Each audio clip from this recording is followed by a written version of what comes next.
आज तक आपने सुना होगा कि इब्लीस हमेशा इंसान को इबादत से गुमराह करने की कोशिश करता है, मगर आज की यह कहानी इतनी अजीब है कि इसे सुनकर आप हैरत में पड़ जाएंगे।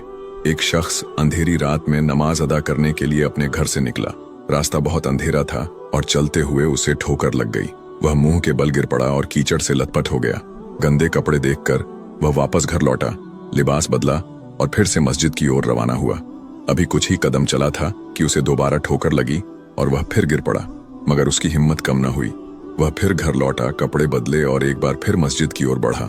इस बार जब वह घर से बाहर निकला तो दरवाजे पर एक अजनबी खड़ा था, जिसके हाथ में एक चमकता हुआ चिराग था। अजनबी चुपचाप उसके आगे आगे मस्जिद की तरफ चल पड़ा। चिराग की रोशनी में इस बार रास्ता साफ नजर आ रहा था और वह बिना किसी मुश्किल के मस्जिद पहुंच गया।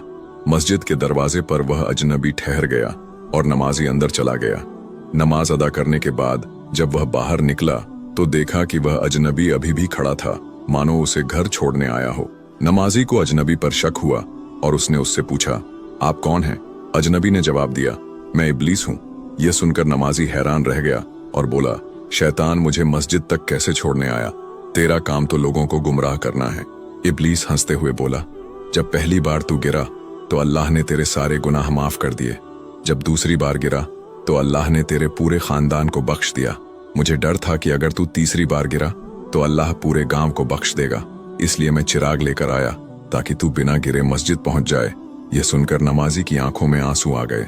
उसने सजदे में गिरकर अल्लाह का शुक्र अदा किया कि उसकी मेहनत और नियत को अल्लाह ने कबूल कर लिया।